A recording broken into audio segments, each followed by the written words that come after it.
Então, Gotemiano, agora nós vamos ver a última lição de formação bíblica deste segundo ano, que é a lição 20.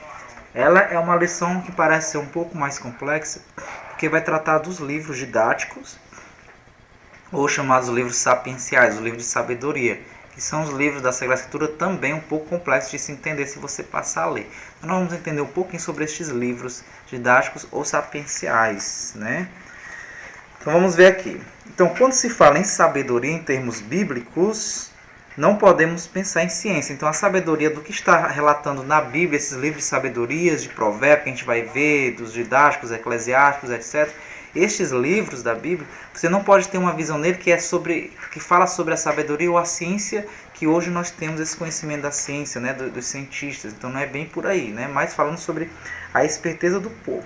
Então, não vamos confundir essa sabedoria com a sabedoria com o ensinamento de Aristóteles, né, da filosofia, daquelas questões da razão. Então, não era isso.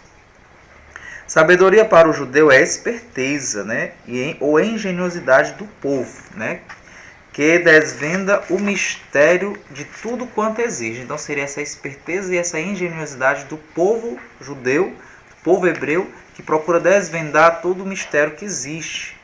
Então, além dessa ciência inata, então seria a sabedoria que vai se relatar aqui dos livros didáticos sapienciais, ela mostra a ciência inata, aquilo que está inato nos judeus, né? Que não é essa ciência estudada que nós temos hoje.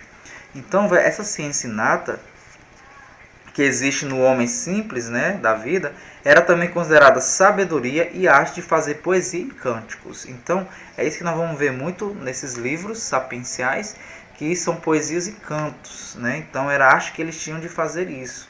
Assim como contar histórias para a edificação do povo. Então, era uma forma sábia contar histórias para a edificação do povo, para que o povo pudesse se fortalecer na fé.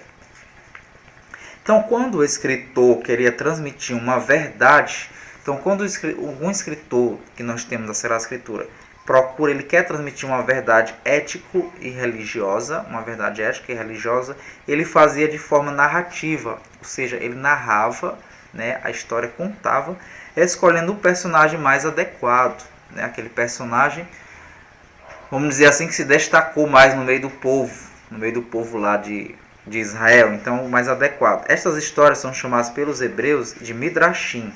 Então, Midrashim é a história de um povo, né, de um personagem que vai procurar dar aquela força para os hebreus, né? Então, são os seguintes. Então, temos os Midrashim dos históricos, certo? Dos históricos, quem são eles? O livro de Ruth, que nós vimos, certo? O livro de Ruth, só um instante, vou botar bem o carregador, que está descarregando. Então temos aqui o livro de Ruth, o livro de Tobias, que é considerado Midrashim, né? O livro de Jonas, que é considerado um livro profético, o livro de Esther, o livro de Judite.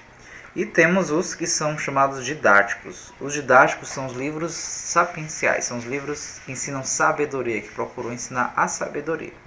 Então, vamos ver que é o de Jó, vamos fazer o estudo dele, livros dos provérbios, livro de sabedoria, eclesiástico. O eclesiástico é chamado também de Sirácidas. Então, na Bíblia de vocês podem ter Sirácidas ou eclesiástico. O livro de Eclesiastes ou Quiolete, certo?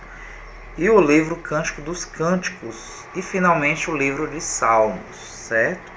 Então, estes livros sapienciais que eu acabei de ler, que de Jó, Provérbios, Sabedoria, Eclesiástico, Cânticos, Salmos, estes livros sapienciais, ou chamados didáticos, eles procuram dar uma resposta às dúvidas sobre a fé, aos problemas existenciais do judeu ao pós-exílio.